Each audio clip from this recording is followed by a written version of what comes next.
Isang magandang at mapagpalang araw po sa inyong lahat, mga minamahal naming tagapakinig. Handa na ba ang inyong mga puso para sa isang kwentong susubok sa lahat ng ating paniniwala tungkol sa yaman at pag-ibig? Sabi nila, kayang bilhin ng pera ang lahat. Ang pinakamagaling na doktor, ang pinakamodernong gamot, ang pinakagarang mansyon. Pero paano kung ang lunas na desperado mong hinahanap ay hindi matatagpuan sa karangyaan, kundi sa isang simpleng tao na may gininto ang puso, sa isang lugar na hindi mo kailanman inaasahan? Halina't pakinggan natin ang kwento ni Amihan at Sinag sa unang kabanata na pinamagatang Ang Sikreto ng Hating Gabi. Alas 11 na ng gabi, pero para kay Amihan Valeriano, ang oras ay isa na lamang numero na walang kahulugan. Ang tanging nagsasabi sa kanya na lumilipas ang panahon ay ang paglamig ng kape sa kanyang tabi at ang pagkirot ng kanyang mga mata dahil sa artipisyal na liwanag mula sa 3 monitor sa kanyang harapan. Bilang CEO ng Valeriano Group, sanay siyang magbasa ng mga ulat at numero. Ngunit ang mga papel na nakakalat sa kanyang mamahaling lamesa ay hindi tungkol sa negosyo. Ang mga ito ay mga medical report, mga resulta ng laboratorio, mga reseta ng gamot, lahat ay may isang pangalan, Hiraya Valeriano, ang kanyang nag-iisang anak. Sa isang sulok ng monitor, nakabukas ang live feed mula sa CCTV camera sa kwarto ni Hiraya. Mahimbing na natutulog ang kanyang anghel, o iyon ang akala niya. Isang mahinang tunog ang pumunit sa katahimikan ng kanyang home office. Hindi niya ito pinansin sa una. Ngunit nang maulit ito, mas malakas, mas malinaw. Napahinto si Amihan sa pagtipa sa keyboard. Itinuon niya ang kanyang buong pansin sa speaker. Isang halakhak, hindi isang simpleng ngiti, hindi isang maliit na tawa. Iyon ay isang puro at masayang halakhak ng isang bata. Isang tunog na matagal na niyang hindi naririnig mula sa kanyang anak. Isang tunog na sa sobrang dalang ay halos kinalimutan na niya kung paano pakinggan. Biglang kumabog ng malakas ang dibdib ni Amihan. Hindi ito kaba ng saya, kundi kaba ng takot. Gising si Hiraya. Sino ang kasama niya? Ang private nurse ay umuwi na kaninang alas 7. Tanging siya, ang mga katulong sa kanilang mga kwarto, at ang bagong janitor ang nasa mansyon. Mabilis siyang tumayo. Ang pagod na kanina'y bumabalot sa kanya ay biglang naglaho, napalitan ng adrenaline. Bawat hakbang niya palabas ng opisina ay mabigat at maingat. Ang mahabang pasilyo ng Villa Paraiso na dati simbolo ng kanyang tagumpay ay tila naging isang madilim na lagusan na puno ng panganib. Muli, narinig niya ang halakhak at sa pagkakataong ito, may kasama itong boses ng isang lalaki. Mahina, malumanay, ngunit sapat na para mag-init ang ulo ni Amihan. Sino ang nangahas na pumasok sa teritoryo niya? Sino ang gumugulo sa kanyang anak sa kalaliman ng gabi? Ang tunog ay nagmumula sa therapy room, isang kwartong nagkakahalaga ng milyon-milyon. Puno ng mga imported na kagamitan na ipinayo ng pinakamahuhusay na espesyalista sa buong mundo. Dahan-dahan niyang itinulak ang pinto.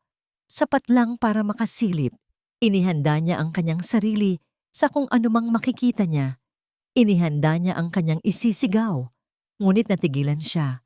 Ang lahat ng galit at salitang binitawan niya sa kanyang isip ay naglaho na parang bula. Sa gitna ng silid, nakaupo sa sahig ang bago niyang janitor. Si Sinag. Nakatalikod ito sa kanya. Sa harapan nito ay si Hiraya nakaupo sa kanyang maliit na upuan. Ang mga binti ay nakapatong sa isang malambot na unan. Hindi sila naglalaro ng kung anumang mamahaling laruan. Sa kamay ni Sinag ay isang ordinaryong tuwalya at isang maliit na bola. Gamit ang tuwalya na tila isang duyan, marahan niyang itinataas at ibinababa ang kanang braso ni Hiraya. Isang braso na ayon sa mga doktor ay halos wala ng lakas. At sa bawat pag-angat, sinusubukan ni Hiraya na abutin ang maliit na pulang bola. Hindi niya ito maabot. Ngunit hindi iyon ang mahalaga. Ang mahalaga ay ang nakikita ni Amihan sa mukha ng kanyang anak, determinasyon at tuwa. Tuwing sasabihin ni Sinag ang, "Isa pa, champion, kaya mo yan." Humahalakhak si Hiraya, isang tunog na mas matamis pa sa kahit anong musika sa mundo. Ito ang eksenang bumungad kay Amihan, isang eksenang imposible. Ang ehersisyong yon, isang simpleng pag-abot, ay palaging nagpapaiyak kay Hiraya kapag ginagawa ng kanyang mga therapist. Palagi itong nauuwi sa pagod at frustrasyon. Pero ngayon, ito ay isang laro. Isang masayang laro. Ang lalaking ito, na ang tanging trabaho ay linisin ang dumi sa kanyang pamamahay, ay nagtagumpay kung saan nabigo ang mga eksperto na binabayaran niya ng daan-daang libo. Ang pagkabigla ni Amihan ay dahan-dahang napalitan ng galit na may halong pagkalito. Sino siya para hawakan ng anak niya? Anong karapatan niya? Isa lamang siyang hamak na janitor. Kinuyom niya ang kanyang mga kamao. Kailangan niyang itigil ito.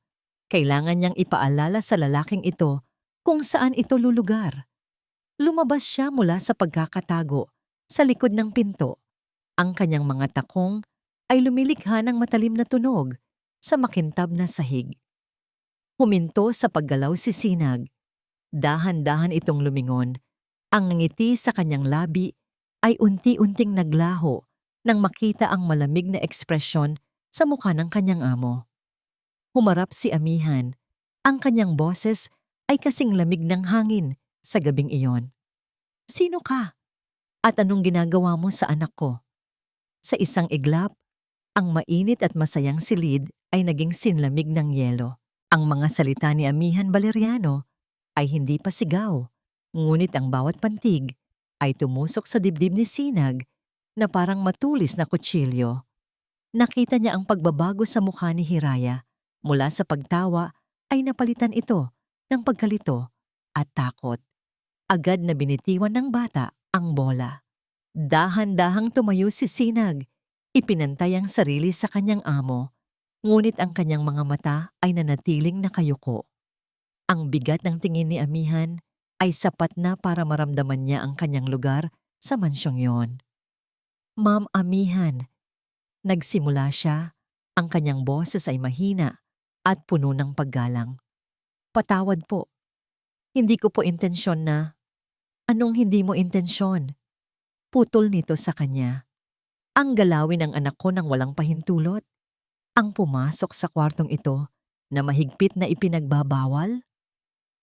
Nakita ko po siyang malungkot kanina sa may bintana, paliwanag ni Sinag. Sa wakas ay nag-angat ng tingin, umaasang makikita ng babae ang katotohanan sa kanyang mga mata. Ayaw niya pong kumain. Narinig ko po sa nurse. Kaya naisip ko lang po na baka sakaling mapangiti ko siya. Tiningnan siya ni Amihan na para bang nagsasalita siya ng ibang lengguwahe. Ngiti? Sa mundong ginagalawan ni Amihan, ang kailangan ni Hiraya ay hindi ngiti, kundi lunas. Lunas na binibili ng pera, hindi ng simpleng pagpapatawa ng isang janitor. "Ang trabaho mo dito ay maglinis, Mr. Salcedo, hindi ang maging therapist o entertainer ng anak ko. Huwag na huwag ka nang lalapit sa kanya. Huwag mo na siyang hahawakan. Sa susunod na makita kitang malapit sa kanya, sa labas ka na pupulutin." Maliwanag? Walang nagawa si Sinag kundi tumango. "Opo, ma'am." Maliwanag po. Tumalikod si Amihan at marahang nilapitan si Hiraya. Binuhat ito na para bang inaalis mula sa isang kontaminadong lugar. Hindi na lumingon pa ang ginang. Iniwan si Sinag na mag-isa sa gitna ng silid, napapaligiran ng mga mamahaling kagamitan na sumisigaw sa agwat ng kanilang mga mundo. Ang pag-uwi ni Sinag mula sa Villa Paraiso ay parang paglalakbay mula sa ibang planeta, pabalik sa mundo. Iniwan niya ang malalamig na marmol, ang nakakasilaw na mga ilaw, at ang nakakabinging katahimikan ng mansyon. Sumakay siya ng 2 jeep, lumusong sa maingay at magulong kalsada ng Maynila hanggang sa marating niya ang isang maliit na eskinita kung saan ang mga bahay ay magkakadikit at ang boses ng mga kapitbahay ay naririnig mo sa loob ng iyong sariling pamamahay. Ngunit para kay Sinag, ito ang kanyang paraiso. Pagbukas niya ng pinto ng kanilang maliit na inuupahang apartment, isang pamilyar na katahimikan ang sumalubong sa kanya. Ngunit ito'y katahimikang puno ng pagmamahal. Sa isang maliit na kutsyon sa sahig, mahimbing na natutulog ang kanyang 9 gulang na anak na si Tala. Ang kanyang tala, ang kanyang bituin, ang kanyang dahilan para bumangon sa araw-araw. Dahan-dahan siyang lumapit at hinaplos ang buhok nito. Isang anghel na may sariling mundo. Si Tala ay may autism at ang kanilang komunikasyon ay hindi sa salita, kundi sa mga larawan, sa mga yakap, at sa isang espesyal na lengguwahe na sila lang dalawa ang nakakaintindi. Sa tabi ng kanyang unan ay ang mga picture cards na ginawa ni Sinag. Isang larawan ng araw para sa magandang umaga, isang larawan ng buwan para sa matulog na, at ang paborito nito, isang malaking larawan ng puso para sa mahal kita. Kinumutan niya ito at hinalikan sa noo bago siya naupo sa kanilang maliit na mesa. Habang kumakain ng natirang kanin at pritong isda, hindi niya maiwasang isipin ang nangyari kanina. Ang galit sa mga mata ni Amihan, ang banta ng pagkawala ng trabaho, ngunit higit sa lahat, ang alaala ng tawa ni Hiraya. Iyon ang nagbibigay sa kanya ng kirot. Alam niyang tama ang ginawa niya para sa bata, kahit pamali ito sa mata ng ina nito. Kinabukasan, habang nasa eskwela si Tala, nagtungo si Sinag sa Bahay Pag-asa, isang maliit na community center kung saan siya nagboboluntaryo tuwing may libreng oras.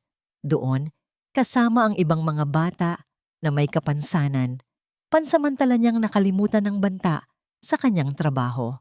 Ang kanyang pagiging janitor ay nawawala at lumalabas ang kanyang tunay na pagkatao, isang therapist na may pusong magpagaling. Samantala, sa Villa Paraiso, magulo ang isip ni Amihan. Dumating ang regular na physical therapist ni Hiraya para sa kanilang sesyon. Matapos ang 1 oras, tinawagan nito si Amihan na may halong pagtataka sa boses. Mrs. Valeriano, I'm surprised. May kaunting improvement sa muscle response ng braso ni Hiraya. It's very minimal, but it's there. May ginawa ba kayong bago? Hindi nakasagot si Amihan. Ang isip niya ay lumipad pabalik sa eksena kagabi. Sa tuwalya at sa maliit na pulang bola. Buong araw hindi siya mapakali. Ang mga salita ng therapist ay umuulit-ulit sa kanyang isipan. Pagdating ng gabi, habang tinitingnan ang natutulog na si Hiraya, ginawa niya ang isang bagay na hindi niya karaniwang ginagawa. Tinawagan niya ang security office at hiniling ang recording ng CCTV sa therapy room mula kagabi. Habang pinapanood niya ang video sa kanyang laptop, nakita niyang muli ang lahat. Ang pag-aalangan ni Sinag, ang pag-amo niya kay Hiraya, ang pagsisimula ng kanilang laro. Nakita niya ang saya na hindi kayang ibigay ng mga bayarang propesyonal. At pagkatapos ng kanilang ehersisyo, nakita niya ang isang eksenang hindi niya nahuli kagabi. Bago umalis si Sinag sa silid, binuhat niya si Hiraya pabalik sa kama nito. At habang kinukumutan nito, marahan siyang umawit ng isang lumang oyayi. Isang kantang pampatulog na puno ng lambing at pag-aalaga. Napatitig si Amihan sa screen. Ang janitor na tinawag niyang sinungaling at walang karapatan ay nag-aalaga sa kanyang anak sa paraang hindi niya kailanman nagawa. Isang mainit na pakiramdam ang biglang dumaloy sa kanyang dibdib. Isang bagay na matagal na niyang hindi naramdaman. Hindi ito galit, hindi ito pagdududa. Ito ay paghanga. Paulit-ulit na pinanood ni Amihan ang video. Sa bawat pag-ulit, ang pader na itinayo niya sa paligid ng kanyang puso ay unti-unting gumuho. Ang imahe ni Sinag na marahang kumakanta ng oyayi para sa kanyang anak ay isang bagay na hindi niya kayang ipagsaawalang bahala. Isang bahagi niya, ang bahagi ng CEO, ay sumisigaw. na ito ay isang malaking panganib, isang paglabag sa lahat ng protocol. Ngunit ang ina sa loob niya, ang bahaging pagod na sa kabiguan at desperado na para sa kahit katiting na pag-asa, ay nagsasabi ng ibang bagay. Nakita niya ang resulta, narinig niya ang pagtawa, naramdaman niya ang pag-asa. Kinabukasan, ipinatawag niya si Sinag sa kanyang home office. Ang tensyon sa pagitan nilang dalawa ay halos mahahawakan sa sobrang kapal. Nakatayo si Sinag sa harap ng kanyang mesa, ang mga kamay ay nasa likod, ang tingin ay nasa sahig, ang perpektong imahe ng isang empleyadong naghihintay ng kanyang sentensya. Mr. Salcedo, nagsimula si Amihan. Ang kanyang boses ay formal at kontrolado. Sinusubukang itago ang anumang bahid ng emosyon. Pinag-isipan ko ang nangyari at labag man sa aking kalooban, hindi ko maikakaila na may epekto ang ginawa mo sa aking anak. Hindi umimik si Sinag, naghihintay. Kaya mayroon akong isang proposal. Huminga ng malalim si Amihan, tila nahihirapang bigkasin ang mga susunod na salita. Gusto kong ipagpatuloy mo ang ginagawa mo kay Hiraya. Pero may mga kondisyon, mahigpit na mga kondisyon. Nag-angat ng tingin si Sinag, bakas sa kanyang mukha ang pagkagulat. You will work with him for 1 hour every day. Patuloy ni Amihan, na parang nagbibigay ng utos sa isang board meeting. Gagawin mo ito sa therapy room at sa lahat ng pagkakataon, ako ay naroon para mag-obserba. Hindi ka gagawa ng kahit anong ehersisyo na hindi ko inaaprubahan. You will be acting as a therapy assistant in a probationary capacity at babayaran kita para dito. Hiwalay sa sahod mo bilang janitor. Ilang segundong katahimikan ang namayani. Tinitimbang ni Sinag ang alok. Ang alaala ng masasakit na salita ni Amihan ay sariwa pa. Ang pride niya bilang isang dating profesional ay nasaktan. Ngunit biglang pumasok sa isip niya ang mukha ni Tala. Ang mga gamot nito, ang kanilang bayarin sa upa, at higit sa lahat, ang mukha ni Hiraya na puno ng tuwa. Tinatanggap ko po, sabi niya sa wakas. Ang kanyang boses ay mahina ngunit matatag. Pero hindi po para sa pera, ma'am. Para po kay Hiraya. Kahit hindi aminin ni Amihan, isang maliit na bahagi niya ang humanga sa sagot na yon. Ang kanilang unang opisyal na sesyon ay puno ng ilangan. Si Amihan ay nakaupo sa isang silya sa sulok. Ang kanyang mga braso ay magkasalikop sa dibdib. Ang kanyang mga mata ay matalim na nagmamasid sa bawat galaw. Si Sinag naman ay kumikilos na may labis na pag-iingat. Bawat kilos ay sinusukat, bawat salita ay pinipili. Ngunit ang tensyon sa pagitan ng dalawang matanda ay hindi naramdaman ng bata sa gitna nila. Para kay Hiraya, ang pagdating ni Kuya Sinag ay isang biyaya. Muli, ginamit ni Sinag ang mga simpleng bagay, isang makulay na tela, mga bote na may lamang butil para lumikha ng tunog, mga bola na may iba't ibang tekstura. Okay, Hiraya champion, sabi ni Sinag, habang inilalagay ang isang maliit na laruang kotse sa sahig, medyo malayo sa abot ng kamay ng bata.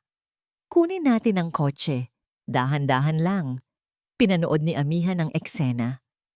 Ang ehersisyong ito ay tinatawag na functional reach, isang bagay na isinuko na ng dati nilang therapist dahil palaging umiiyak si Hiraya sa hirap. Ngunit ngayon, sa paggabay ni Sinag, si Hiraya ay dahan-dahang gumapang, ang kanyang mga braso at binti ay nanginginig sa pagsisikap. Ayan na, konti na lang. Pag-cheer ni Sinag.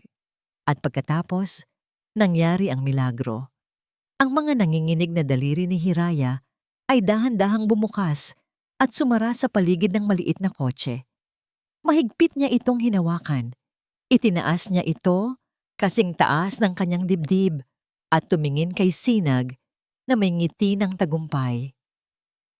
Sa sandaling iyon, nakalimutan ni Amihan na isa siyang CEO. Nakalimutan niya ang kanyang pride. Isang butil ng luha ang pumatak mula sa kanyang mata, Isang bagay na hindi niya namalayan. Sa kauna-unahang pagkakataon, sa loob ng maraming taon, nakita niyang nagtagumpay ang kanyang anak sa isang bagay na pisikal.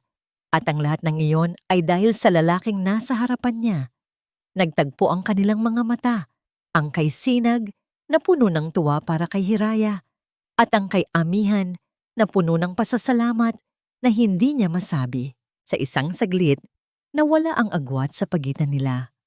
Sila ay dalawang taong nagkakaisa sa iisang hangarin, ang kaligayahan ng isang bata. Ngunit ang sandaling iyon ng kapayapaan ay biglang nabasag ng tunog ng doorbell. Makalipas ang ilang sandali, bumukas ang pinto ng therapy room. Surprise, mahal ko! Isang matangkad at makisig na lalaki na nakasuot ng mamahaling suit ang pumasok. Si Ricardo, ang kanyang dating nobyo. Ang lalaking hindi tumatanggap ng hindi bilang sagot. Hindi niya pinansin si Sinag o si Hiraya. Dumiretso siya kay Amihan at niyakap ito mula sa likod. Isang yakap na posesibo. I was in the area. Naisip kong dalawin ang mag-ina ko. Napatayo si Amihan, hindi komportable sa biglaang pagdating at pag-angkin nito. Ricardo, anong ginagawa mo dito? Isang matamis na ngiti ang sumilay sa labi ni Ricardo. Isang nangiting hindi kailanman umaabot sa kanyang mga mata. Can't I visit the woman I'm going to marry? Namiss ko kayo. Binalingan niya si Hiraya na parang ngayon lang napansin.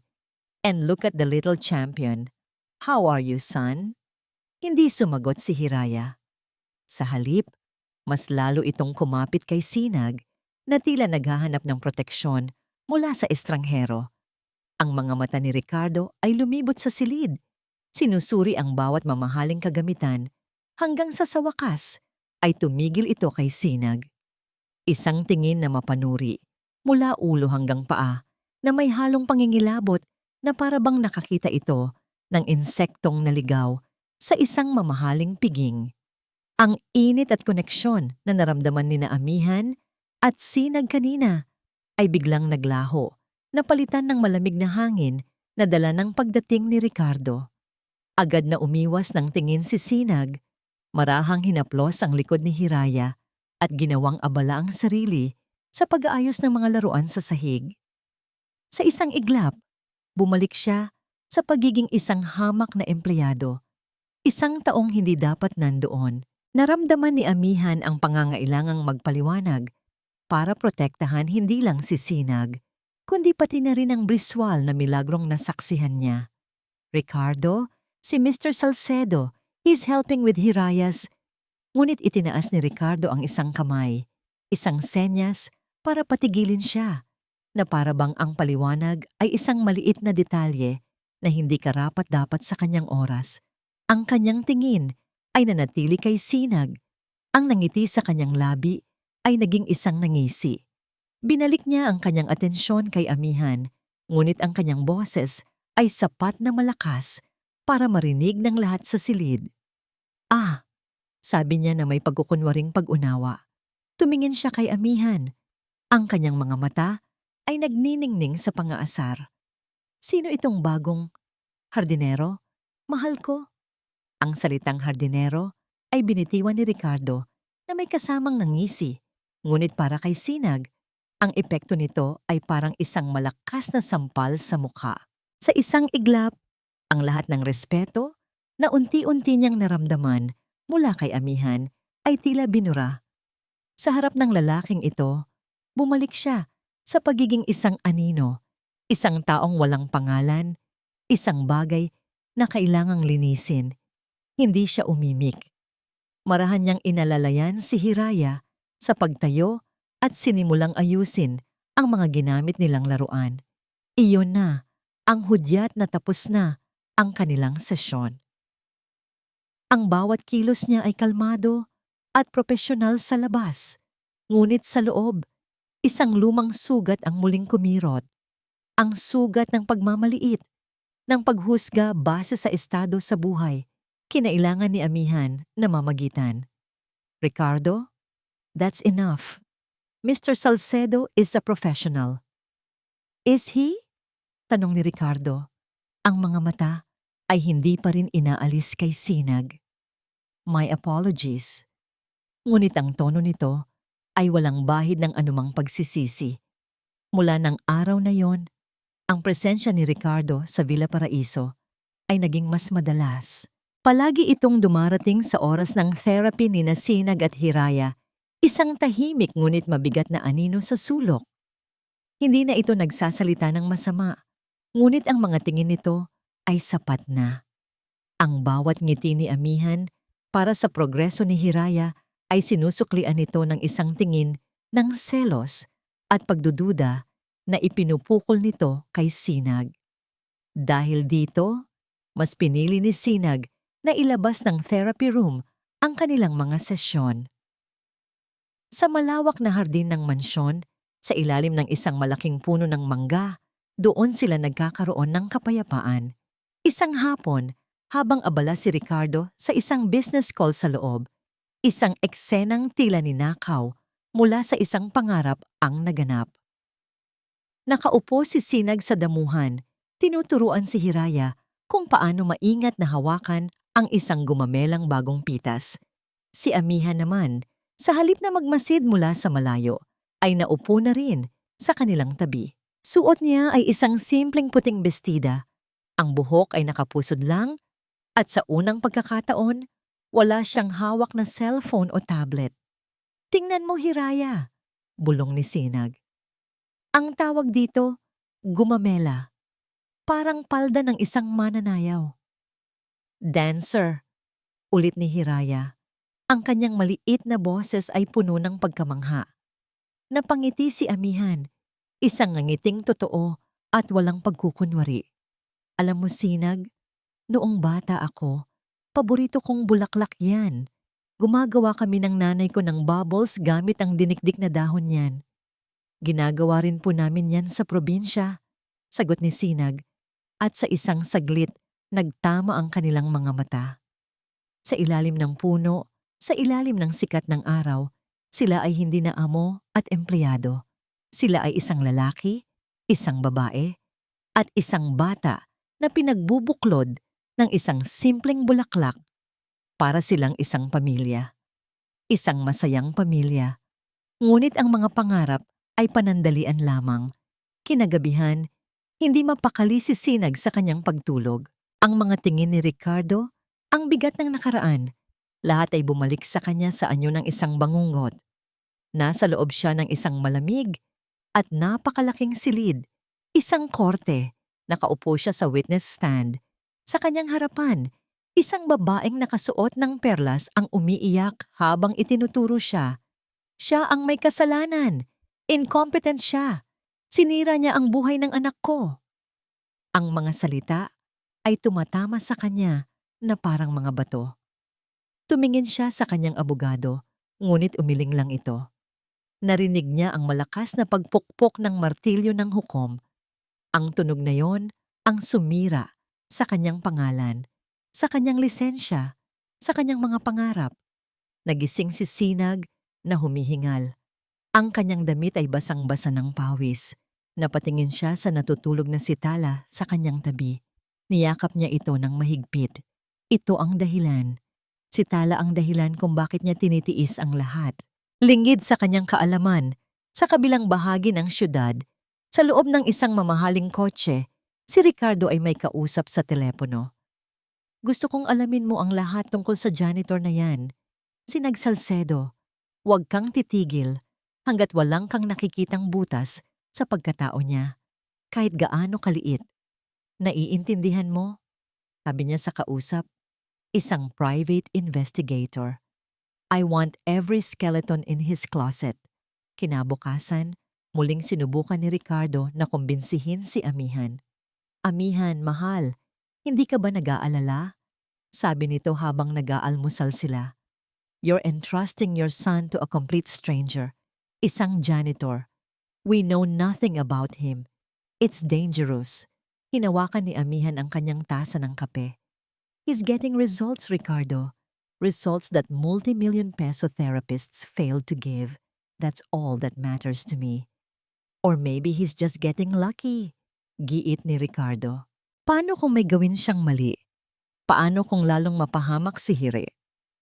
Then I will hold him accountable. Matigas na sagot ni Amihan.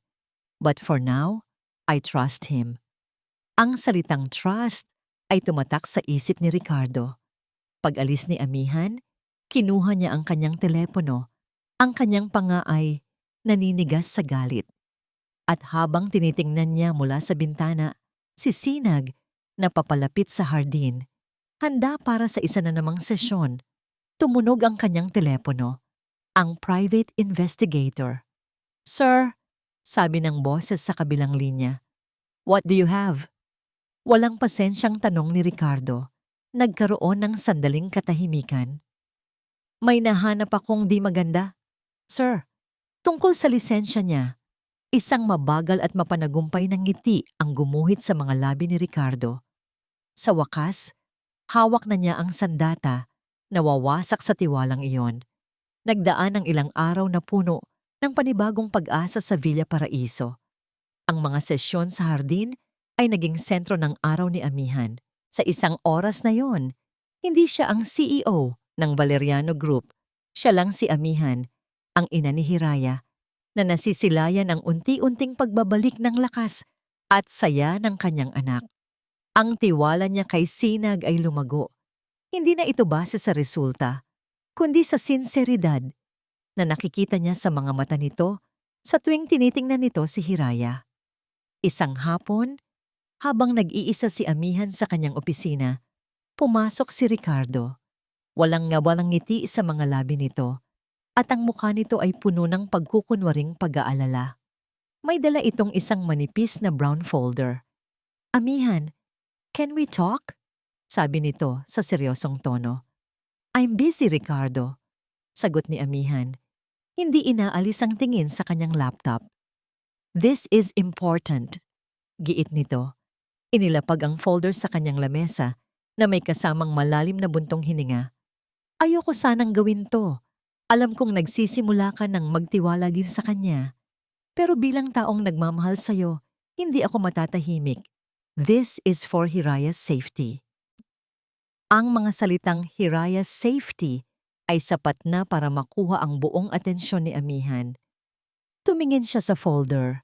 Pagkatapos ay kay Ricardo. Ang kanyang dibdib ay biglang nagsimulang kumabog. Anong laman yan? Buksan mo, sabi lang nito. Nanginginig ang mga kamay ni Amihan habang binubuksan ang folder. Ang laman nito ay hindi medical records. Ang mga ito ay mga legal documents, mga kopya mula sa Professional Regulation Commission. Nakita niya ang pangalan ni Sinag Salcedo at sa tabi nito, ang mga salitang nakasulat sa malalaking titik na tila tumalon mula sa papel at sumampal sa kanya. License revoked. Reason: gross negligence and malpractice. Case number 88-432. Paulit-ulit niyang binasa ang mga salita. Umaasang nagkakamali lang siya ng intindi. Negligence, malpractice. Ang dalawang salitang kinatatakutan ng kahit sinong magulang. Ang lahat ng hangin sa silid ay tila nawala. Ang mga alaala ng tawa ni Hiraya. Ang milagro sa hardin. Ang mga sandali ng pag-asa. Lahat ay biglang nabayhiran ng lason ng pagdududa. Niloko siya. Pinaikot. Ginamit ng isang taong pinagkatiwalaan niya ng buong puso. Ang tiwala na inipon niya ng ilang araw ay gumuho sa loob lamang ng ilang segundo. Ang pumalit dito ay isang matinding galit. Galit sa sarili dahil sa pagiging tanga at galit kay Sinag dahil sa panloloko. Nasaan siya? Tanong niya kay Ricardo. Ang kanyang boses ay nanginginig sa galit. Nasa therapy room. Hinihintay si Hiraya. Hindi na siya nagsalita pa. Tumayo siya, dala ang folder, at nagmarcha palabas ng opisina. Bawat hakbang niya ay mabigat. Bawat pagtibok ng puso niya ay isang pagsabog. Naabutan niya si Sinag na nag-aayos ng mga gagamitin nila para sa araw na yon. Nakangiti pa ito nang lumingon sa kanya. Isang ngiting tila ng iinsulto sa nararamdaman niya ngayon. Good afternoon po, Ma'am Ami. Hindi na nito natapos ang sasabihin. Ibinato ni Amihan ang folder sa sahig sa harapan ni Sinag. Ang mga papel ay nagkalat. Ipinapakita ang madilim na sikreto ng kanyang nakaraan. Ano to? Sigaw ni Amihan. Ang boses ay basag. Ipaliwanag mo sa akin kung ano to. Napatingin si Sinag sa mga papel sa sahig. Ang nangiti sa kanyang mukha ay naglaho. Napalitan ito ng gulat pagkatapos ay ng isang pamilyar na sakit. Ang sakit na matagal na niyang ibinaon. Ma'am! Huwag mo akong tawaging ma'am! Lalo pang tumaas ang boses ni Amihan. Pinagkatiwalaan kita. Pinapasok kita sa pamamahay ko. Ipinahawak ko sa iyo ang buhay ng anak ko at niloko mo lang ako. Hindi po totoo yan. Mahinang sagot ni Sinag. Ang kanyang mga mata ay nagsusumamo. Masalimuot po ang nakaraan. Hindi po ganyan kasimple ang nangyari. Masalimuot? Tumawa si Amihan. Isang tawang walang saya. Anong masalimuot sa license revoked? Anong masalimuot sa gross negligence? Pinahamak mo ang isang bata noon at hahayaan kitang gawin ulit yon sa anak ko? Sumagot ka. Wala po akong ginawang masama, giit ni Sinag. Ang kanyang boses ay nabasag na rin. Ang mga salitang iyon ang sumira sa huling hibla ng pagtitimpi ni Amihan. Tumingin siya sa mga mata ni Sinag, mga matang dati pinagkukunan niya ng pag-asa, ngunit ngayon ay larawan na ng panlilinlang. Sinungaling ka! Ang salitang iyon ay tumatak sa hangin. Final, mabigat, walang pag-asang mababawi pa.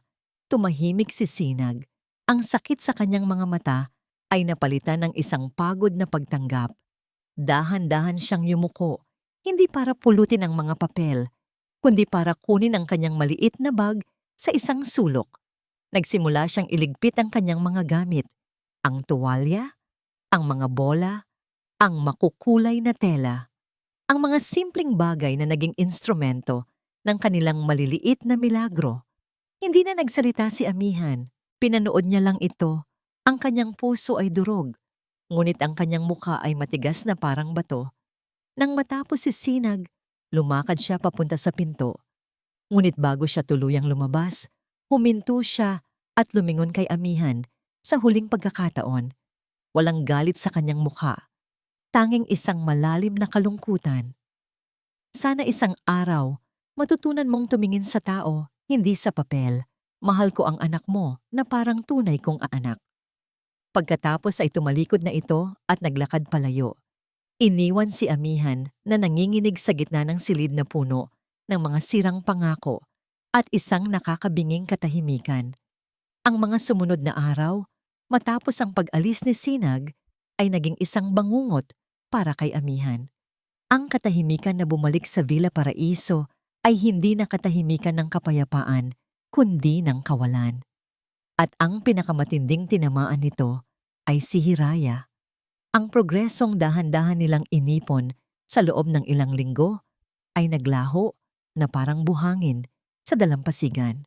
Si Hiraya ay bumalik sa dati, matamlay, walang gana at palaging malungkot. Tinatabig niya ang kamay ng kanyang opisyal na therapist. Tinatanggihan niya ang kanyang paboritong pagkain.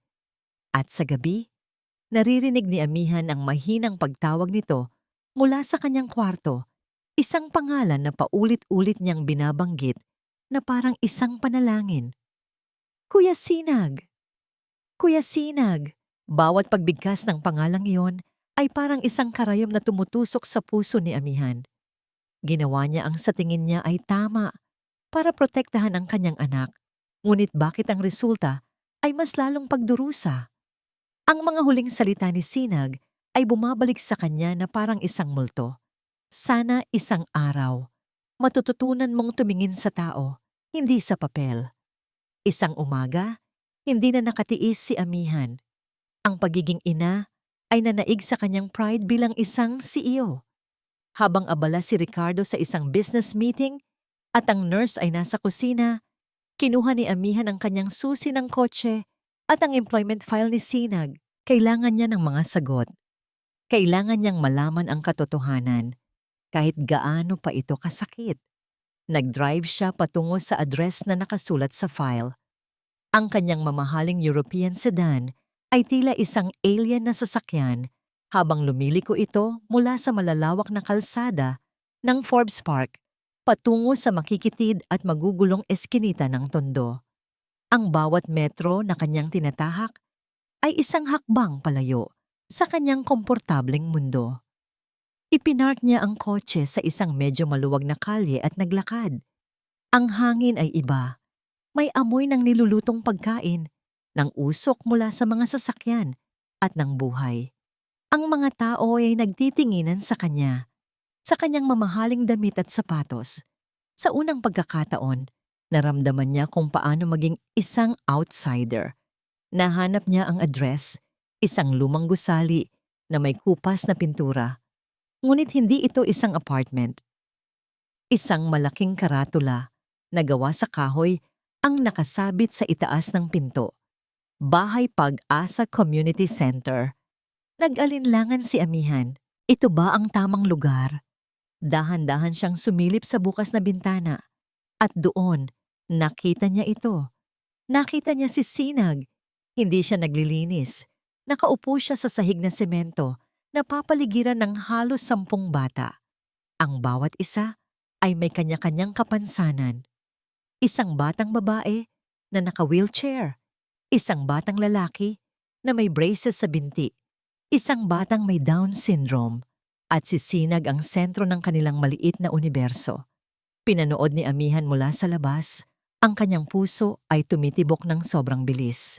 Nakita niya kung paano ginagamit ni Sinag ang mga lumang bote ng plastik na may lamang bigas para maging marakas. Tinuturuan ng isang bata na palakasin ang grip nito. Nakita niya kung paano nito ginawang isang laro ng habulan ang paggamit ng saklay para sa isang batang pilay.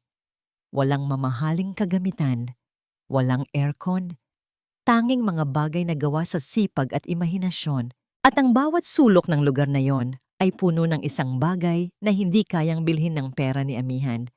Purong saya. Isang babae na nagwawalis sa labas ang lumapit sa kanya. "Naghahanap po kayo ng kung sino, ma'am?" "Ah, si Sinag Salcedo. Dito ba siya nagtatrabaho?" Alanganing tanong ni Amihan. Ngumiti ang babae. "Si Kuya Sinag?" "Ay, hindi po. Boluntaryo lang yan dito. Pero sa kanya na umiikot ang mundo ng mga batang yan. Siya ang aming anghel dito sa Bahay Pag-asa."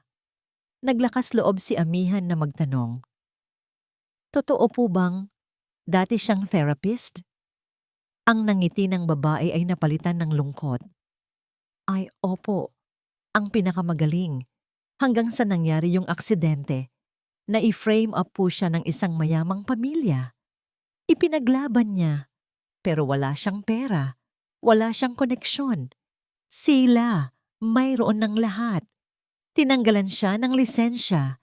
Pinagbayad ng danyos na hanggang ngayon, binabayaran pa rin niya. Imbes na masira ang loob, dito niya ibinuhos ang kanyang galing para sa mga batang walang kakayahang magbayad." Ang bawat salita ng babae ay parang isang sampal sa mukha ni Amihan. Ang gross negligence, ang malpractice, lahat ay kasinungalingan. Isang kwentong ginawa para sirain ang isang mabuting tao. At siya, sa kanyang kayamanan at kapangyarihan, ay naniwala sa isang pirasong papel kaysa sa kabutihang nakita mismo ng kanyang mga mata. Pagsisisi, iyon ang salitang bumalot sa buong pagkatao niya. Habang nakatayo siyang tulala, isang maliit na batang babae ang lumabas mula sa sentro. Tahimik itong umupo sa isang bangko. Hawak-hawak ang isang kahon ng mga picture cards. Nagtama ang kanilang mga mata. Ang bata ay may parehong malalalim at madadamdaming mata tulad ni Sinag. Ito ang anak niya, si Tala. Nakita ni Amihan ang lungkot sa mga mata ng bata. Lumapit siya at naupo sa tabi nito. May 1 metrong pagitan. Hindi siya nagsalita. Biglang kumuha si Tala ng isang card mula sa kanyang kahon. Inabot niya ito kay Amihan. Sa card, may isang simpleng drawing na gawa ng bata. isang malaking pulang puso, at sa gitna nito, may isang malaking bitak, isang pusong wasak. Nakatitig si amihan sa card na hawak niya. Ang simpleng guhit ng isang batang hindi nagsasalita ay mas malakas pa ang dating kaysa sa kahit anong sigaw o akusasyon. Iyon ang puso ni Tala. Iyon ang puso ni Sinag. Wasak. At siya ang isa sa mga dahilan. Kasabay noon, lumabas si Sinag mula sa center, pinupunasan ng pawis sa kanyang noo. Natigilan siya nang makita si amihan na nakaupo katabi ng kanyang anak. Ang una niyang reaksyon ay protektahan si Tala. Ngunit nakita niya ang hawak ni amihan, ang card na may sirang puso, at ang ekspresyon sa mukha nito. Wala doon ang dating pagmamataas at galit. Ang nakita niya ay isang bagay na hindi niya inaasahan. Pagsisisi, tumayo si amihan. "Sinag," sabi niya. Ang kanyang boses ay nanginginig. "Kailangan nating mag-usap." Nagpunta sila sa isang maliit na karinderya sa tapat. Iniwan si Tala sa pangangalaga ng babaeng kaibigan ni Sinag. Sa gitna ng ingay ng mga tricycle at tawanan ng mga tao, ang kanilang mesa ay tila isang isla ng katahimikan. Narinig ko ang kwento. Nagsimula si amihan, hindi makatingin, nang diretso sa mga mata ni Sinag.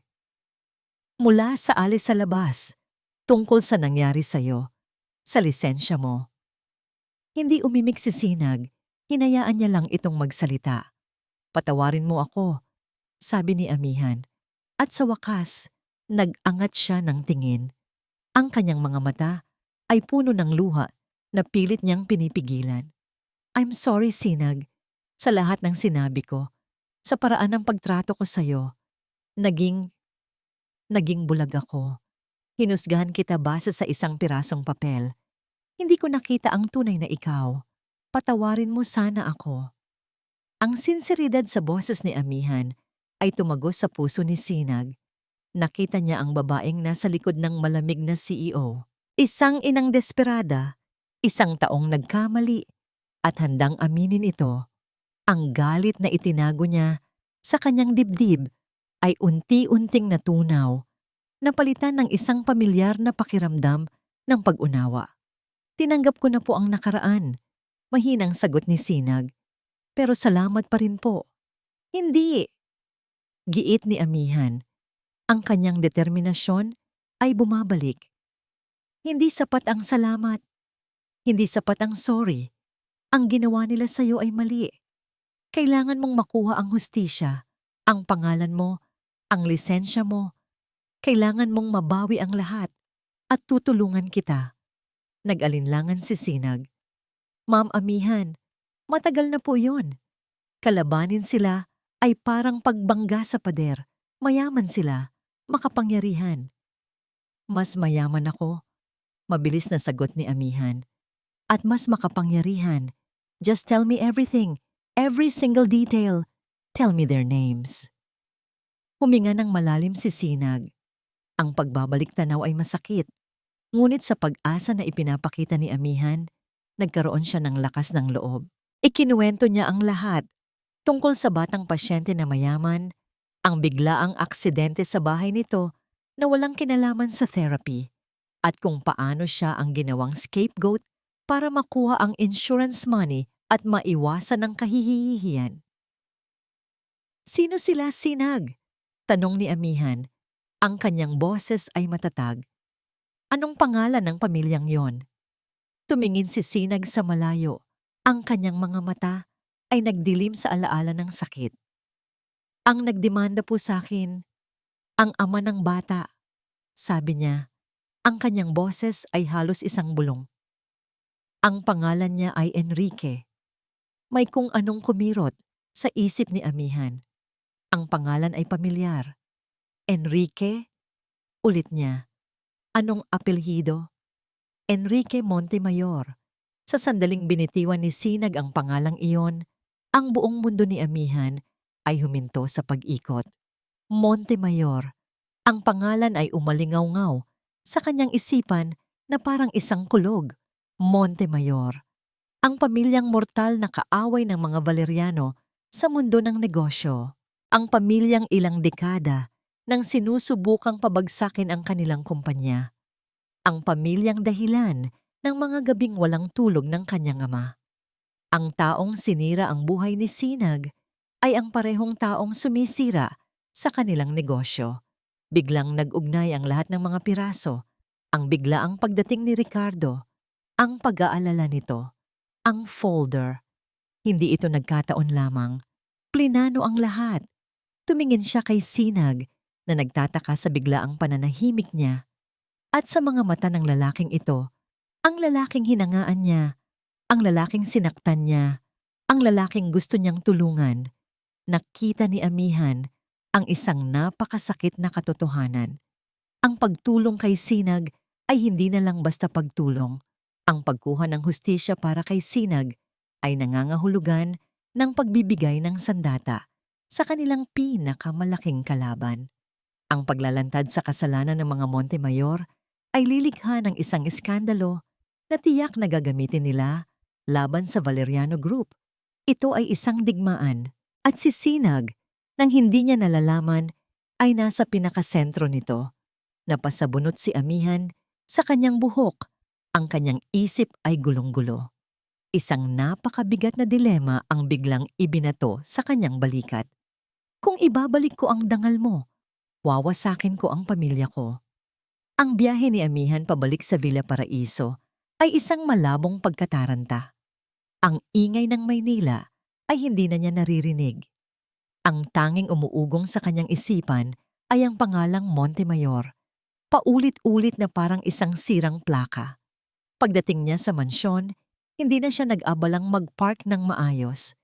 Ibinagsak niya ang susi sa valet at dumiretso sa kanyang home office, ang lugar na dati niyang kuta, ang lugar kung saan siya may kontrol. Ngunit pagbukas niya ng pinto, naroon na ito. Nakaupo si Ricardo sa kanyang silya, sa likod ng kanyang sariling lamesa, na parang siya ang hari ng palasyo. Kalmado itong umiinom ng brandy mula sa isa sa mga personal na baso ni Amihan.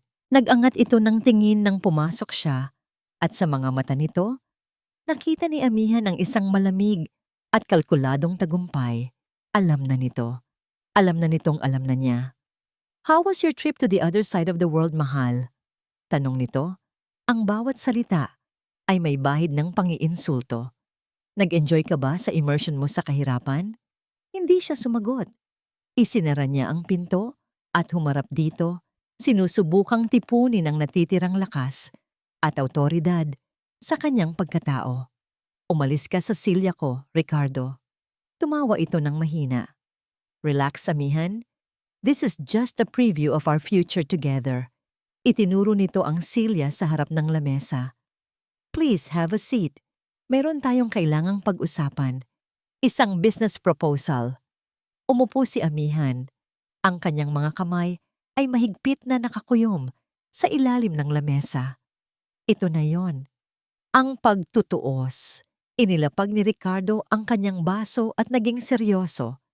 "Alam ko ang nalaman mo tungkol sa ating mahal na janitor at ang koneksyon niya sa mga Montemayor. At alam kong iniisip mo ngayon kung paano mo siya tutulungan, kung paano mo isisiwalat ang katotohanan." Huminto ito. Hinayaan ang mga salita na lumubog. "Huwag mong gawin. It would be a very, very stupid move." "At bakit?" Matigas na tanong ni Amihan. "Dahil may mas maganda akong plano," sabi ni Ricardo, na parang isang ahas na naglalatag ng kanyang bitag. "For the past 6 months, I have been engineering a hostile takeover of Montemayor Industries. Papunta na sila sa pagkalugi. Ang kailangan ko na lang ay isang huling tulak, isang malaking merger. A merger between my company and the Valeriano Group." Nanlaki ang mga mata ni Amihan. "You're insane." "I'm a genius." Pagtatama nito. Imagine it, Amihan. Ang pinagsamang lakas natin ang tuluyang dudurog sa kanila. Ang pangalan ng Montemayor ay mabubura sa mundo ng negosyo. Ang pangarap ng tatay mo, matutupad natin. At ang tanging kailangan para mangyari ang lahat ng yan ay ang pagpapakasal nating dalawa. Ang bawat salita ay parang isang suntok sa sikmura ni amihan. Ang kasal, ito pala ang endgame. Ang lahat ng ito ay hindi tungkol sa pag-ibig, kundi sa kapangyarihan. At ano naman ang mangyayari kay Sinag? Tanong niya. Ang kanyang boses ay halos isang pabulong. Sinag? Ulit ni Ricardo na parang narinig ang isang nakakatawang biro. He's a nobody, a loose end. Kapag kinasal na tayo at nabuo na ang alyansa natin, ang kwento niya ay mananatiling nakabaon sa limot.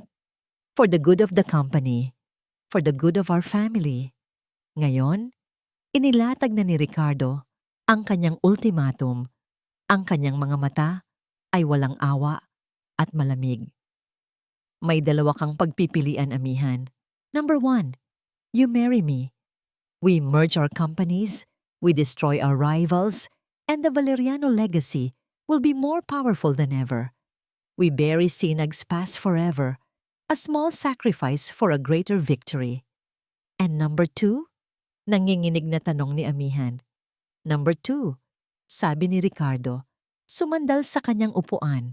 You refuse me. You try to be a hero for your precious janitor.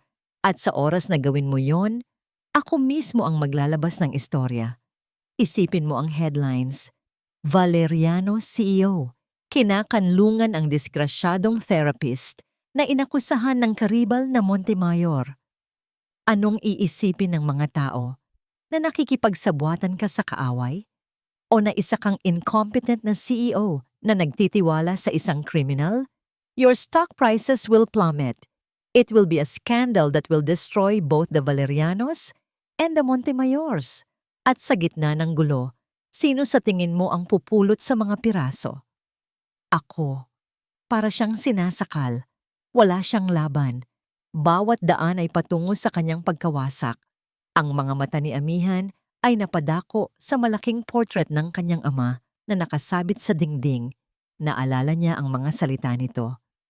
Ang pangalang Valeriano, ang pinakamahalaga nating yaman, anak. Protektahan mo ito, anuman ang mangyari. Ang bigat ng 100 taon ng pamana ay biglang bumagsak sa kanyang mga balikat. Pagkatapos, tumingin siya sa labas ng bintana. Sa hardin, sa ilalim ng puno ng mangga, nakita niya si Sinag. Kalaro nito si Hiraya. Itinutulak nito ng marahan ang maliit na duyan ng bata. Nakita niya ang nangiti sa mukha ng kanyang anak.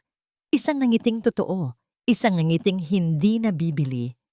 Ang simpleng kaligayahang iyon, ang kaligayahang natagpuan niya sa loob ng ilang linggo. Iyon ang kaligayahang kailangan niyang sirain. Humarap siyang muli kay Ricardo. Ang kanyang mukha ay blanko. Ang kanyang mga mata ay wala ng buhay. Kinuha ni Ricardo ang isang maliit na itim na kahon mula sa kanyang bulsa. Dahan-dahan niya itong binuksan at inilapag sa gitna ng lamesa sa pagitan nilang dalawa. Sa loob, isang napakalaking diamanteng singsing ang kumikinang na parang isang malamig na bituin. Oras na para mamili, amihan. Sabi ni Ricardo, ang kanyang boses ay isang pinal na hatol. Ang iyong negosyo o ang iyong hardinero? Kinabukasan, pumasok si Sinag sa Villa Paraiso na may kakaibang gaan sa kanyang dibdib. Sa kauna-unahang pagkakataon, hindi siya pumasok bilang isang janitor na may dalang takot, kundi bilang isang kakampi. Ang pag-uusap nila ni amihan kahapon ay nagbukas ng isang pinto ng pag-asa na matagal na niyang isinara. Pag-asa para sa hustisya, pag-asa para sa isang bagong simula. Kaya naman, nang salubungin siya ng isang katulong at sinabing ipinatatawag siya ni Ma'am Amihan sa sala, inakala niyang ito na iyon. Pag-uusapan na nila ang kanilang mga plano. Aayusin na nila ang mga gusot ng nakaraan. Ngunit ang babaeng nakatayo sa gitna ng malawak at malamig na sala ay hindi ang amihan na nakausap niya kahapon sa karinderya. Ang babaeng nasa harapan niya ngayon ay si Miss Valeriano, ang CEO. Nakasuot ito ng isang itim na business suit, ang buhok ay nakaipit ng mahigpit at ang kanyang muka ay isang perpektong maskara na walang emosyon. "Pinatawag niyo raw po ako, ma'am?" Tanong ni Sinag. Sinusubukang hanapin sa mga mata nito ang init na nakita niya kahapon, ngunit wala siyang makita, kundi isang pader na yelo. Hindi siya tiningnan ni Amihan. Ang mga mata nito ay nakatuon sa isang mamahaling florera sa ibabaw ng mesa. "Mr. Salcedo," nagsimula ito. Ang boses ay kasing lamig ng hangin mula sa aircon. "After careful consideration and professional assessment, I have come to a decision regarding your informal arrangement with my son." Ang pormalidad sa tono nito ay nagbigay ng kaba sa dibdib ni Sinag. Anong desisyon po, ma'am?" "The experiment is over," sabi nito ng diretsahan. "We will be reverting to the recommendations of Hiraya's official team of specialists. Your services as a therapy assistant are hereby terminated." Ang bawat salita ay parang isang suntok. Hindi makapaniwala si Sinag. Pero akala ko po, yung pinag-usapan natin kahapon, ang tungkol sa mga Montemayor, ang pagtulong nyo sa akin. Sa wakas, tumingin ito sa kanya, ngunit ang tingin nito ay blangko, walang buhay. "I don't know what you're talking about." Ang pag-uusap natin kahapon ay isang pagkakamali, isang lapse in judgment on my part. I have a company to run and a family to protect. I cannot be involved in the petty dramas of my staff. Petty dramas, staff. Ang mga salita ay tumagos sa kanya. Mas masakit pa kaysa sa salitang sinungaling. "Hindi ito drama, ma'am," pakiusap ni Sinag. Ang kanyang boses ay nagsisimulang manginig. "Buhay ko ito. Karangalan ko. At si Hiraya, nakikita niyo naman po ang progreso niya. Di ba? Huwag niyo pong ipagkait sa kanya to. The Valeriano Group has access to the best medical minds in the world," sagot ni Amihan na parang nagbabasa mula sa isang script. "We will manage." Lumapit ito sa isang drawer, kumuha ng isang sobre at isang checkbook. Mabilis itong nagsulat, pinirmahan, at ipinasok ang tseke sa sobre. Inabot niya ito kay Sinag. "This is for your services. It's a generous amount. It should be enough to help you start over somewhere else. I expect you to clear your belongings and leave the premises within the hour. Do not attempt to contact me or my son again." Nakatitig si Sinag sa sobre pera. Sa huli, pera pa rin ang sagot nito sa lahat. Pera para bayaran ang kanyang serbisyo. Pera para burahin ang kanilang pinagsamahan. Pera para itaboy siya palayo. Ang sakit sa kanyang dibdib ay napalitan ng isang malalim na kalungkutan. Naawa siya, hindi para sa sarili niya, kundi para sa babaeng nasa harapan niya. Isang babaeng bilanggo ng sarili niyang yaman. Hindi niya kinuha ang sobre. Sa halip, kinuha niya ito mula sa kamay ni Amihan. Inilabas ang tseke at tiningnan ang napakalaking halaga na nakasulat doon. Pagkatapos, sa harap mismo ng mga mata ni Amihan, dahan-dahan niya itong pinunit. Sa gitna. Muli. Hanggang sa maging maliliit na piraso na lamang ito. Ang tulong ko kay Hiraya ay di nabibili. Ang kanyang boses ay mahina, ngunit sa sobrang tahimik ng silid, umaling-aungaw ito na parang isang sigaw. Tumalikod siya, hindi na muling lumingon pa. Bawat hakbang palayo sa babaeng iyon ay isang hakbang palayo sa pag-asang muling nabuhay at muling namatay. Habang naglalakad siya palabas ng mansyon, naririnig niya ang mga yapak ni Amihan na sumusunod sa kanya, ngunit hindi ito nagsasalita. Nang makalabas siya sa malaking pinto, ito ay sumara sa kanyang likuran na may isang mabigat na kalabog. Ang tunog ng pagsasara, hindi lang ng pinto, kundi ng isang kabanata ng kanyang buhay. Sa kabilang banda ng pinto, sa sandaling nawala na sa paningin niya si Sinag, ang maskara ni Amihan Valeriano ay nabasag. Ang mga tuhod niya ay nanghina. Napaluhod siya sa malamig na sahig na marmol. At doon, sa katahimikan ng kanyang perpektong mansyon, humagulgol siya na parang isang batang nawawala. At mula sa itaas, sa kwarto ni Hiraya, isang mahinang boses ang narinig. paulit-ulit na tumatawag, puno ng pagkalito at pangungulila. Kuya Sinag! Kuya Sinag! Ang apartment ni Sinag ay binalot ng dilim. Hindi niya binuksan ang ilaw. Hindi niya kailangan ng liwanag para makita ang mga basag na piraso ng kanyang buhay. Nakaupo siya sa sahig, nakasandal sa pader. Ang kanyang mga mata ay nakatitig sa kawalan. Ang sakit ay hindi na matalim. Ito ay isa ng mapurol at mabigat na kirot na kumakalat sa buong niyang pagkatao. Ilang araw na siyang ganito. Papasok sa trabaho sa umaga bilang janitor sa isang opisina. Uuwi sa hapon para alagaan si Tala. At pagdating ng gabi, lulubog siya sa katahimikan at mga alaala. Ang alaala ng tawa ni Hiraya. Ang alaala ng pag-asa sa mga mata ni Amihan sa karinderya. At ang alaala ng nagyayelong tingin nito sa huli nilang pagkikita. Para makaiwas sa pag-iisip, nagpasya siyang maglinis.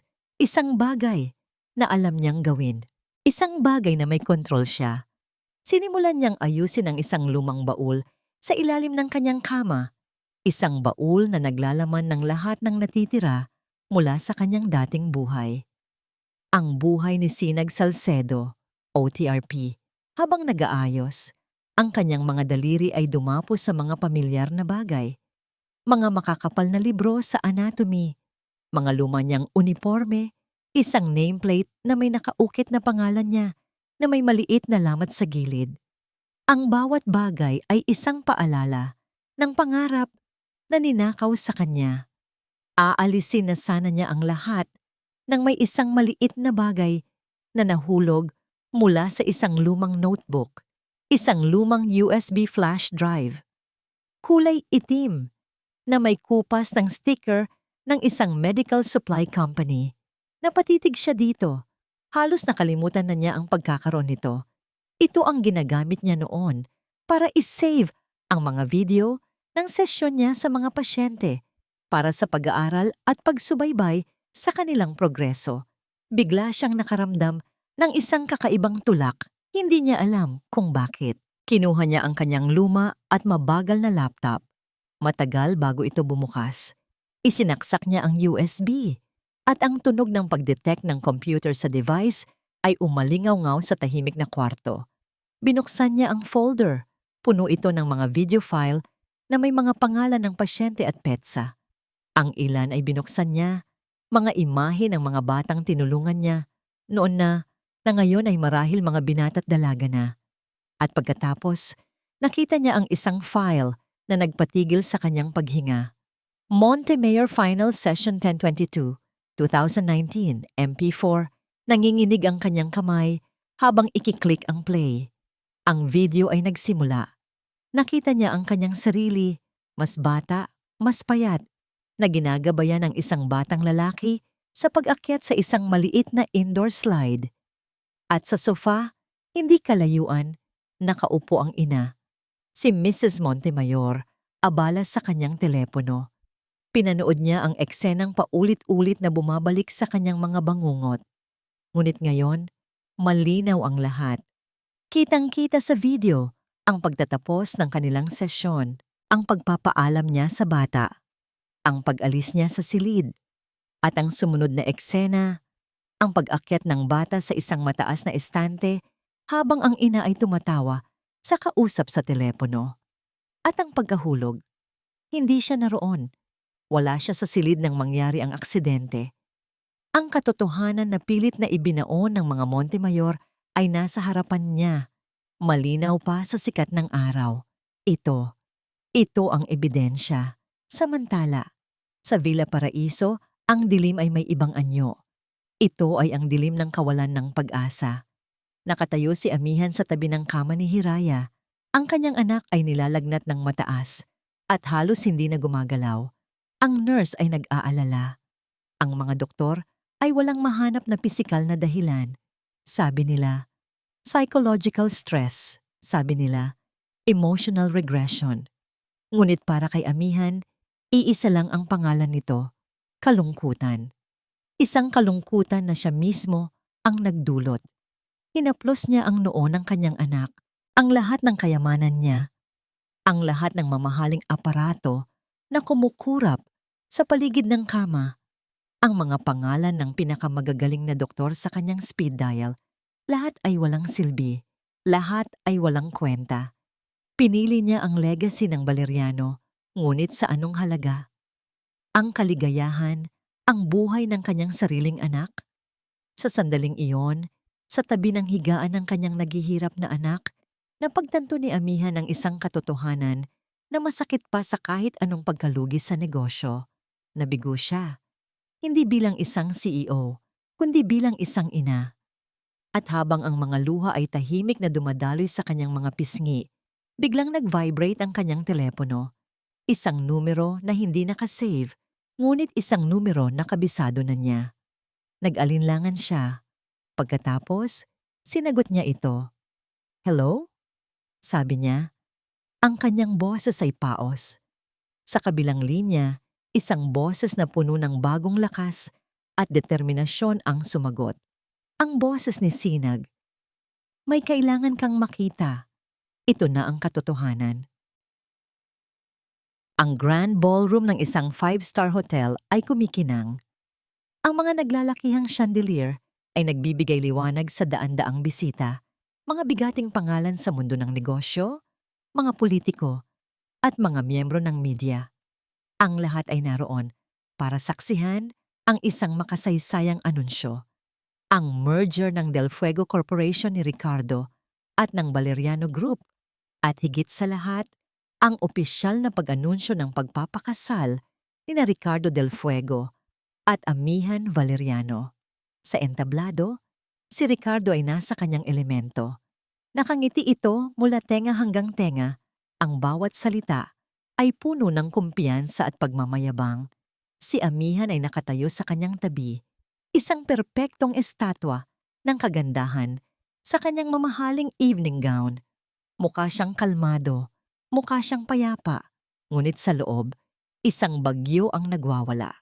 Hawak niya sa kanyang maliit na clutch bag ang isang bagay na mas makapangyarihan kaysa sa kahit anong kontrata. Isang USB flash drive na ibinigay sa kanya ni Sinag kaninang madaling araw sa isang lihim na pagkikita. At sa pag-iisang dibdib na ito, hindi lang dalawang kumpanya ang magiging isa, kundi dalawang pamilya na may iisang pangarap. Deklara ni Ricardo sa mikropono. Ang mga bisita ay pumalakpak. At ngayon, para sa huling salita bago ang aming ceremonial toast, ang aking mapapangasawa, ang napakagandang CEO ng Valeriano Group, Miss Amihan Valeriano. Muling umugong ang palakpakan habang lumalapit si Amihan sa mikropono. Ngumiti si Ricardo sa kanya, isang ngangiting posesibo at bumulong. "Say the right thing, mahal, for our future." Huminga ng malalim si Amihan. Tiningnan niya ang mga muka sa audience. Nakita niya ang mga Montemayor na nakaupo sa unahan. Ang kanilang mga muka ay puno ng pait sa kanilang pagkatalo. Tumingin siya kay Ricardo, na ngayon ay tila hari ng mundo. At sa pinakalikod ng ballroom, sa may pintuan, nakita niya si Sinag, nakatayo sa dilim, isang tahimik na saksi, nagbibigay sa kanya ng isang bahagyang tango ng suporta. Iyon lang ang kailangan niya. "Magandang gabi sa inyong lahat." Nagsimula siya, ang kanyang boses ay matatag at malinaw, umaalingaw-ngaw sa buong silid. "Nandito tayo ngayong gabi para pag-usapan ang mga merger at mga alyansa, mga kasunduan na binuo para sa kapangyarihan at yaman." Tumango si Ricardo, nasisiyahan sa kanyang panimula. "Ngunit bago natin pag-usapan ang kinabukasan," patuloy ni Amihan, "kailangan muna nating harapin ang katotohanan ng nakaraan. Sabi nila, ang isang partnership ay dapat nakabase sa tiwala at katapatan. Kaya naman, meron akong isang maikling video na gusto kong ibahagi sa inyo. Isang kwento tungkol sa tunay na pundasyon ng alyansang ito." Bago pa man makapag-react si Ricardo, lumingon si Amihan sa technical booth at nagbigay ng hudyat. Ang malaking screen sa likod ng entablado na kanina'y nagpapakita ng mga logo ng dalawang kumpanya ay biglang nag-itim. At pagkatapos, nagsimula ang video. Ang video mula sa USB ni Sinag. Ang katahimikan sa ballroom ay nabasag ng mga bulungan. Nakita ng lahat ang eksena. Isang batang therapist na nag-aalaga sa isang batang lalaki. Nakita nila ang ina na abala sa telepono.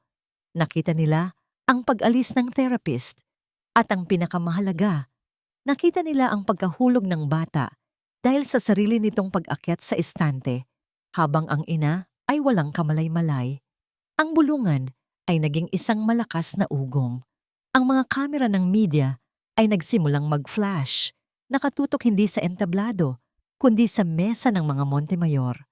Si Enrique Montemayor ay namutla, habang ang kanyang asawa ay napahawak sa kanyang bibig, hindi makapaniwala. Ang video na inyong napanood ay nagpapakita ng katotohanan sa likod ng kasong isinampa ng pamilya Montemayor laban sa isang inosenteng tao. 5 taon na ang nakalilipas, deklara ni Amihan. Ang kanyang boses ay puno ng kapangyarihan. Isang kasinungalingan na sumira sa buhay at pangarap ng isang mabuting tao. Namutla si Ricardo. Amihan, what is this? Stop this nonsense! Bulong nito, sinusubukang agawin ang mikropono. Ngunit iniharang ni Amihan ang kanyang kamay. Humarap siya dito. Ang kanyang mga mata ay nag-aapoy sa galit. At ang alyansang ito, sabi niya, mas malakas, itinuturo ang kanilang dalawa. Ang merger na ito, ang kasalang ito ay hindi binuo sa tiwala. Ito ay binuo sa blackmail. Isang kolektibong gasp ang narinig mula sa audience. Ang lalaking ito, si Ricardo Del Fuego, ay ginamit ang impormasyong ito para pilitin akong magpakasal sa kanya. Sigaw ni Amihan. Ginamit niya ang buhay ng isang inosenteng tao para sa kanyang pansariling ambisyon. Ito ba ang klase ng leader na gusto ninyong pagkatiwalaan? Ang gulo ay sumabog. Ang mga reporter ay nagkakagulo, sumisugod papunta sa entablado. Si Ricardo, sa unang pagkakataon sa kanyang buhay, ay nataranta. Sinubukan niyang tumakbo pababa ng entablado, papalayo sa mga kamera at mga tanong. Ngunit hinarang siya ng security ng hotel, tapos na ang laro. Sa gitna ng kaguluhan, ang mga mata ni Amihan ay muling hinanap ang lalaki sa likod. Nakita niya si Sinag. Hindi na ito nakatayo sa dilim. Dahan-dahan itong lumalakad, papalapit, papalabas sa anino. At sa mga mata nito, nakita ni Amihan ang isang bagay na mas mahalaga pa sa kahit anong yaman o kapangyarihan. Pasasalamat, respeto, at marahil, isang bagong simula. Sa kauna-unahang pagkakataon sa gabing iyon, ngumiti si Amihan, isang nangiting totoo, isang nangiting malaya. Ang eskandalo ay sumabog na parang isang bulkan. Sa loob lamang ng 24 na oras, ang mga pangalang Del Fuego at Montemayor ay gumuho. Ang mga kasinungalingan, blackmail at pandaraya ay nabunyag sa buong bansa. Ang stock market ay nag-react, ang mga board members ay nag-resign, at ang hustisya na matagal nang natutulog ay sa wakas ay nagsimulang gumalaw. Ngunit malayo sa ingay ng media at sa gulo ng mundo ng korporasyon, sa isang maliit na eskinita sa Tondo, ang buhay ay nagpapatuloy. Isang linggo pagkatapos ng gabi ng pagtutuos, isang pamilyar ngunit di inaasahang sasakyan ang huminto sa tapat ng bahay Pag-asa. Bumaba mula rito si Amihan Valeriano, ngunit hindi siya nakasuot ng business suit o evening gown. Suot niya ay isang simpleng maong na pantalon at puting t-shirt. Walang bakas ng CEO sa kanyang itsura. Ang naroon lang ay isang babaeng may dalang 2 malalaking paper bag na puno ng Jollibee. Pagpasok niya sa center, ang mga bata ay natigilan. Ngunit nang makita nila ang pamilyar na logo ng bubuyog, sila ay naghiyawan sa tuwa. Ngumiti si Amihan. Isang ngiting hindi pilit. Isang ngiting nagmumula sa puso. Nakita niya si Tala na tahimik na nakaupo sa isang sulok, naglalaro ng kanyang mga picture cards. Dahan-dahan siyang lumapit. Hindi siya nagsalita. Umupo lang siya sa tabi nito. Kumuha si Tala ng isang card at ipinakita sa kanya. Isang drawing ng isang masayang araw na may malaking araw na nakangiti. Kinuha ni Amihan ang kamay ng bata at marahan itong pinisil. Maya-maya, lumabas si Sinag mula sa isang maliit na opisina sa likod. Suot niya ang kanyang karaniwang t-shirt at pantalon. Natigilan siya nang makita si Amihan na kasama ng mga bata, nakikipagtawanan na para bang isa sa kanila. Ang bigat na matagal nang namamagitan sa kanila ay tila naglaho na. "Ma'am Amihan," sabi niya, medyo alanganin pa rin. Lumingon ito sa kanya at ngumiti. "Amihan na lang, Sinag." Nag-usap sila sa labas, sa ilalim ng isang maliit na puno, habang ang mga bata ay masayang kumakain sa loob. "May dala ako para sa'yo," sabi ni Amihan, at iniabot niya rito ang isang malaking brown envelope. Nagtatakang binuksan ito ni Sinag.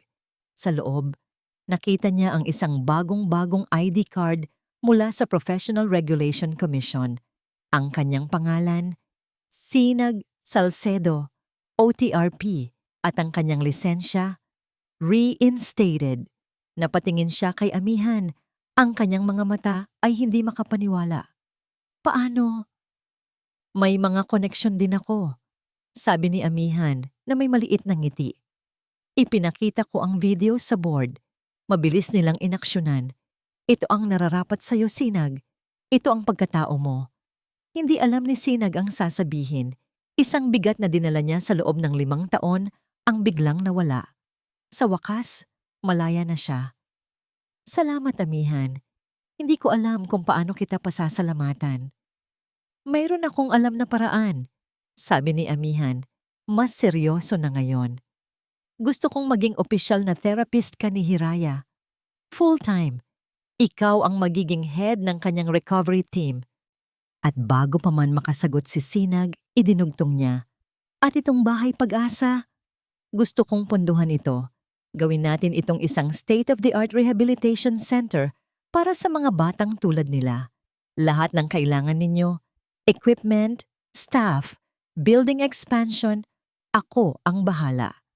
Ang tanging kondisyon ko ay manatili ka bilang direktor nito." Napatulala si Sinag. Ang mga pangarap na hindi man lang niya sinubukang buuin ay inilalatag ni Amihan sa kanyang harapan. Ngunit may isang tanong sa kanyang isipan. Bakit? Bakit mo ginagawa ang lahat ng ito? Tumingin si Amihan sa malayo, sa mga batang naglalaro. "Dahil tinuruan mo ako, Sinag. Tinuruan mo ako na ang tunay na halaga ay wala sa stock market o sa mga bank account. Nasa mga ngiti ng mga batang ito, nasa pag-asa na ibinibigay mo." Huminga siya ng malalim at humarap kay Sinag. Ang kanyang mga mata ay puno ng kahinaan at katapatan. "At hindi lang yun ang dahilan. Gusto kong maging bahagi nito. Gusto kong maging bahagi ng mundo mo." Sa sandaling iyon, isang pamilyar na boses ang kanilang narinig. "Mama, Kuya Sinag." Sabay silang napalingon. Papalapit sa kanila si Hiraya, kasama ang kanyang nurse. Hindi na ito gumagamit ng wheelchair. Gamit ang isang maliit na walker, humahakbang ito. Mabagal, nanginginig, ngunit determinado. Lumuhod si Amihan. Inunat ang kanyang mga braso. "Anak." Ngunit hindi dumiretso si Hiraya sa kanya. Pagdating nito sa harapan nilang dalawa, binitiwan nito ang walker at sa isang pagsisikap na puno ng pagmamahal, yumakap ito sa kanila ng sabay. Ang isang braso ay sa baywang ni Amihan, ang isa ay sa binti ni Sinag. Isang maliit na batang nagbubuklod sa dalawang nasirang mundo. Tumulo ang luha ni Amihan. Tumingin siya kay Sinag na nakatingin din sa kanya. Ang mga mata nito ay nagniningning. Ngumiti si Sinag. Isang ngiting puno ng pagtanggap at pagmamahal. Hinawakan niya ang kamay ni Amihan na nakapatong sa likod ni Hiraya. Mahigpit. "Handa na ako," bulong niya. "Handa na ako para sa bagong simula." At doon, sa ilalim ng sikat ng araw, kasama ang tawanan ng mga bata. Sa kanilang paligid, ang CEO at ang dating janitor, kasama ang dalawang batang naging tulay nila, ay nagsimulang buuin ang isang pamilyang hindi nasusukat ng pera, kundi ng purong pag-ibig at walang hanggang pag-asa. At dito nagtatapos ang matamis at puno ng aral na kwento ni Amihan at Sinag. Mula sa kaibuturan ng aking puso, nais ko pong magpasalamat sa inyong lahat sa pagsama sa akin sa paglalakbay na ito. Sa bawat kabanata, sa bawat pagsubok at tagumpay ni Amihan at Sinag, ramdam ko po ang inyong presensya, ang inyong pakikiramay, at ang inyong pag-asa. Habang isinusulat ko ang kanilang kwento, hindi ko maiwasang hindi sila mahalin. Naging totoo sila sa akin. Ang sakit ni Sinag, ang bigat na pasan ni Amihan, at ang purong pag-asa sa mga mata ni Hiraya at Tala. Ang bawat salita ay isang paanyaya na maniwala tayong muli. Ang kwento nila ay isang paalala na ang tunay na pag-ibig ay hindi nasusukat sa yaman o sa estado sa buhay. Ito ay nasusukat sa kakayahang magpatawad, sa tapang na magsimulang muli, at sa pagpiling makita ang liwanag sa isang tao kahit pa nababalot ito ng dilim ng nakaraan. Ito ay isang pagpapatunay na ang pinakamagagandang bagay sa mundo ay hindi nakikita o nabibili, kundi nararamdaman ng puso. Ngayon, nais ko namang marinig ang inyong saloobin. Ano ang pinakapumatak sa inyo sa kwentong ito? Anong aral ang inyong baon-baon sa inyong puso? Ang inyong mga komento ay hindi lang basta salita. Ito po ang nagiging inspirasyon at lakas ko para patuloy na lumikha ng mga kwentong aabot sa inyong mga puso. Hanggang sa muli nating pagkikita,